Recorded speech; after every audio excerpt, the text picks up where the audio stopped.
Alright, Shalom Akim. I want to give all praise, honor, and glory to Yahweh, Ba'ashem Yahweh Shai, Ba'ashem Rakak Radash, the Ba'an City Apostles, and the elders of Great Millstone, and Shalom to the elect.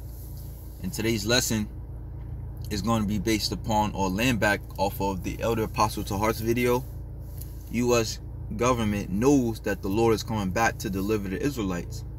And they also know that they're no match for the Heavenly Father. You know, when you watch any so-called alien invasion movie, the aliens, they're normally stronger, faster. You know, their technology is normally way more advanced.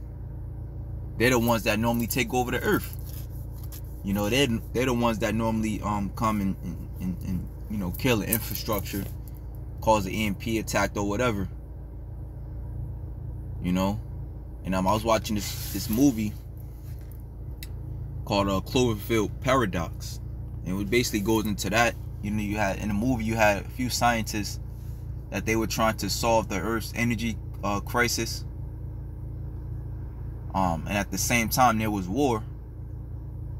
But you had these number of scientists that went up into the outer space, and they were fucking around, which Esau does, like even to this day, with CERN, which is nothing more than a particle accelerator. And what they were trying to do was they were trying to use that to bring a new source of energy to the earth. You know, but it backfired on them, and they ended up in another dimension. You know, they ended up in another dimension in which a lot of so-called creepy, strange things were happening, things that they couldn't understand, things that were out of their control. You know, and now Esau, as the apostles going into, they got this space force, you know, which the scriptures say we don't even understand what's in front of us on this, you know, on this earth.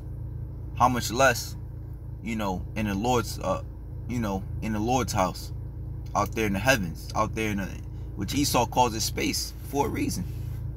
You know, the elements are way different. You know, there's less gravity. It's not meant for the human flesh to be out there.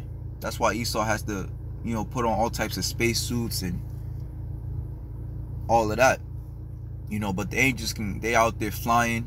You know, they out there walking. I remember the brother Tazawar Kent, the leader of the Kent, he had brought out this video of how you had some scientist, I guess he worked for NASA, and he was showing, or he was speaking on how they made a discovery of how you had so-called black looking men, which are angels, which you understand in the scriptures. The angels are dark-skinned men, you know, different shades of brown. And they were walking on I want to say probably, I think it was a moon. I can't remember exactly which planet, you know, but just the fact that they were walking on the moon, you know, no spacesuits, you know, they were able to be seen clearly by the scientists, the American scientists, you know, but just going to prove the fact that those angels are way stronger, you know, and way more powerful than this place. As a matter of fact, one angel killed 185,000 Assyrians in the book of 2 Kings, the 19th chapter. Okay, so without further ado, I want to get some precepts now on the brightness of the Lord's coming. You know, because the scriptures say Esau is going to be eating in the book of Job, I believe the 20th chapter, meaning his plans are going to come into fruition. His witchcraft, you know, his RFID chip, his technology is going to be at an all-time high at the day of the Lord. Nevertheless, they're going to be afraid at the brightness of the Lord's coming. All right, it says that in the book of 2nd Edras, the 3rd chapter, I want to say. So this is the book of let's see, I think it's, yeah.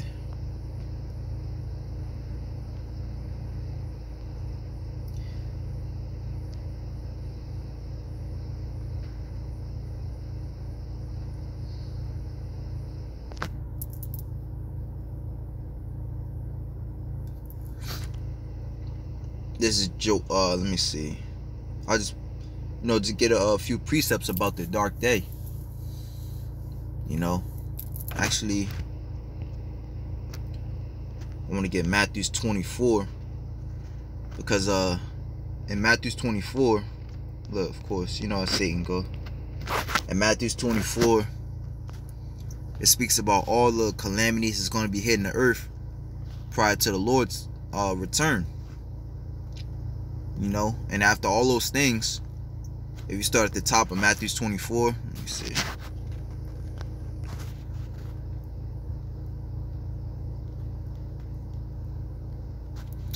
You start at the top of Matthew 24. Okay, I'm just going to read through. I'll probably start at like 4. For many shall come in my name, saying that I am the anointed, and shall deceive many. And ye shall hear of wars and rumors of wars. See that ye be not troubled.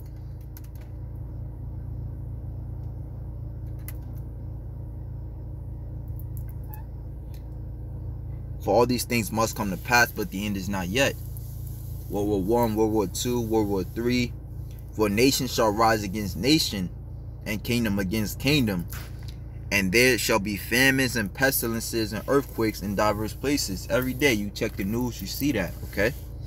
All these are the beginning of sorrows. Then they shall deliver you up to be afflicted, and shall kill you, and ye shall be hated of all nations for my name's sake. Alright, going to show you that to this very day, as the scriptures say, no man shall save us. That's when Yahweh Shai comes in. That's why he's going to come back too. Because Esau, Edom, is planning, along with war, to touch the apple of the Lord's eye, the Lord's elect. And it says, and many false prophets shall arise and shall deceive many.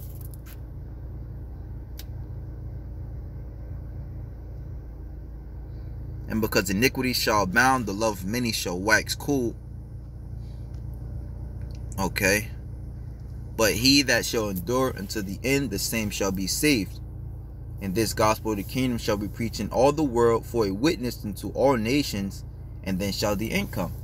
Alright, because Israel, as I mentioned before, is scattered abroad. Alright, now I want to jump down to the point, because you see the things that are happening that's going to lead up into that very great and terrible day. Wars, rumors of wars,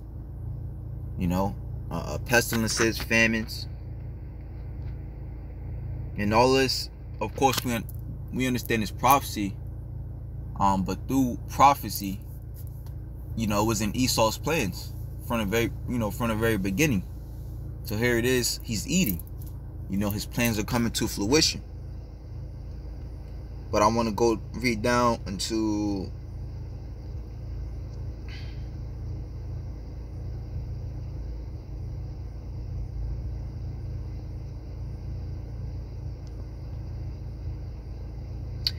I want to jump down into 27.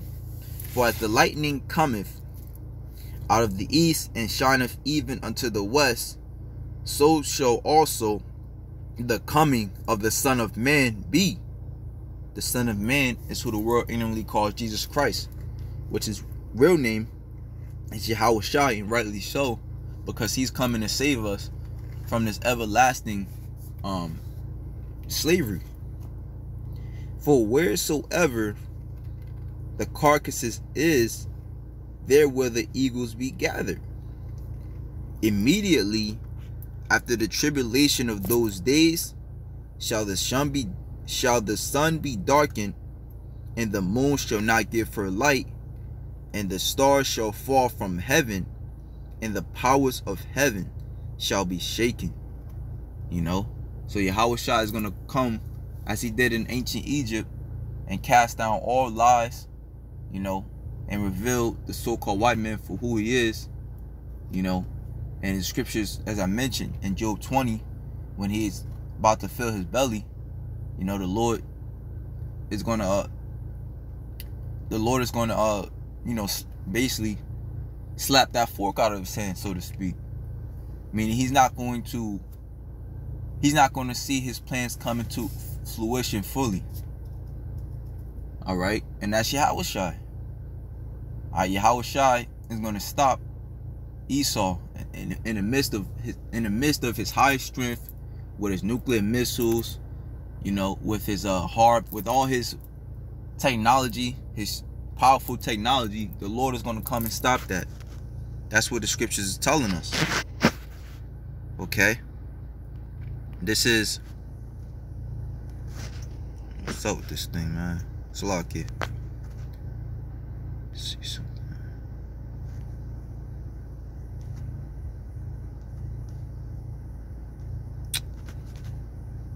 Satan right here, man.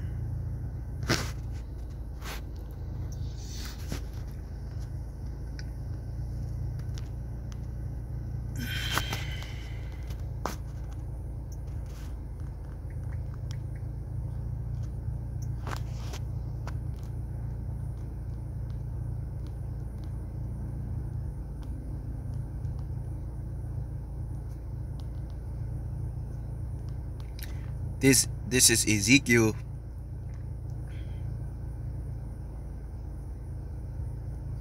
chapter 34 verse 11. For thus saith the Lord power, behold, I, even I, will both search out my sheep and seek them out. Who is the Lord's sheep? The Lord's sheep is the elect. You know, those whom he came to preach to, those whom he came to save. You know, going into the Apostle Tar's lesson. The U.S. government knows that the Lord is coming back to deliver the Israelites. Okay. For thus saith the Lord God, behold, I, even I, will both search my sheep and seek them out, as a shepherd seeketh out his flock in the day that he is among his sheep that are scattered.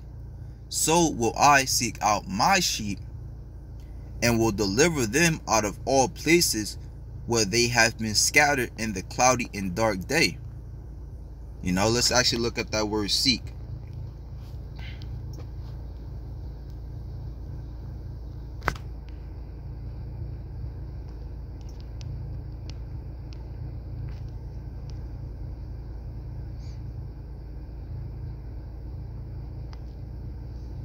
To seek out, baquar, to inquire, to seek, to look. Okay, so the Most High is going to, him and his angels, you know, they're gonna come down here, and in the midst of war, as it says in the midst of war, you know, as we just read in Matthew 24, you know, when all these things are happening, the Lord's still gonna come back and save us. And it's not a damn thing Esau can do about it. That's why the scriptures say in 2nd Edras, I believe, I want to say the 7th chapter, then shall no man be able to, let me see if I can find it.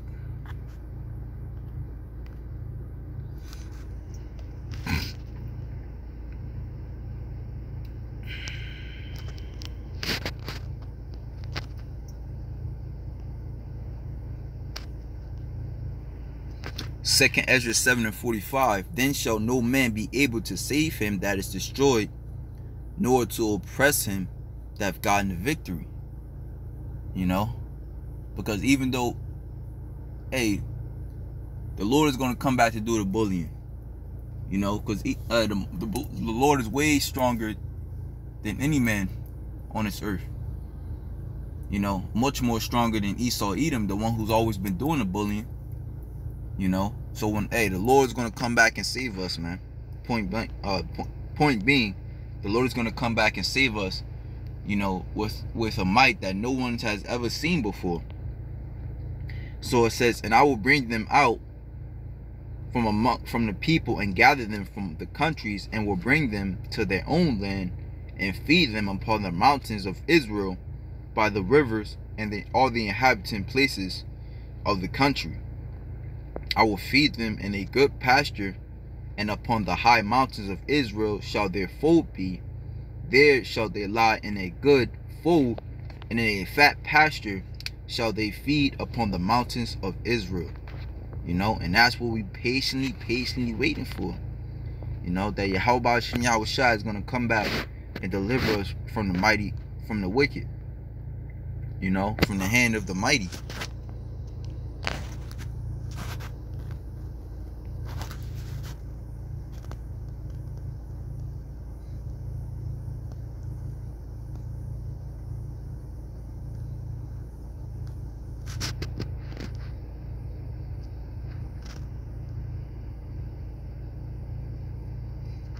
This is Amos chapter 5, verse 18. And it says, woe unto you that desire the day of the Lord. To what end is it for you the day of the Lord is darkness and not light? You know, and as the old saying goes, be careful what you wish for, because you just might get it. You know, and this goes to what? The evildoers. Because the Lord is nigh unto the righteous, but the scriptures say the wicked the Lord knoweth afar off. And because the Lord don't know the wicked, all right, he's going to destroy them. All right, Ezekiel the 9th chapter tells us that go smite old and young, you know, and all these different type of people in the society, except those that have the mark, the righteous, the ones that the Lord set apart to have his word in their inward part. All right, but to the others, the Lord said he's going to smite. All right, so it's not looking good for, you know, sloppy out here, man. Ezekiel 9:4, and the Lord said unto him, go through the midst of the city, through the midst of Jerusalem, and set a mark upon the foreheads of the men that sigh and that cry, for all the abominations that be done in the midst thereof. And if we cry about the abominations, we're going to be crying about who? The sinner. You know, the ones that enforce the abominations. You know, you got homosexuals walking around because this devil allows it. You got chemtrails in the air because this devil allows it. You got poverty, all right, and inequality amongst a certain group of people because this devil allows it. And to the others he said in my hearing, go ye after through the city and smite. Let not your eyes spare, neither have ye pity. Slay utterly old and young. Okay, and old, you know. Both maids and little children and women, but come not near any man whom is the mark, that Thawah, and begin at my sanctuary. Then they begin at the ancient men which were before the house. You know, and just reading that, man, it goes to show you that our deliverance is going to be beautiful, because you're going to have certain angels that's coming to zap people down. Well, for the most part, you're going to see the angels zapping people down, but you're going to have that remnant that they're going to save. You know, that's why the scriptures say at the strangeness of their salvation. All right, you're going to see how special we are, man, how special the Lord made us. But unto the wicked, all right.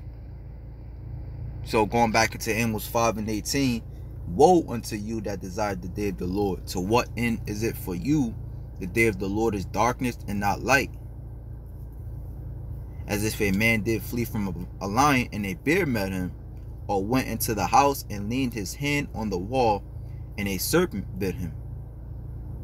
Shall not the day of the Lord be darkness and not light, even very darkness, even very dark, and no brightness in it? You know, so the Lord is going to come back, as the scriptures say in Isaiah 42. I'll just grab that and end it out there. That the Lord is going to come back, not asking any questions, all right, just passing judgment. Isaiah 42 and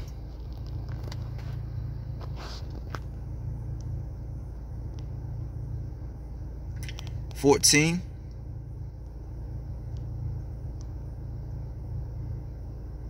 Actually, I'll start at I'm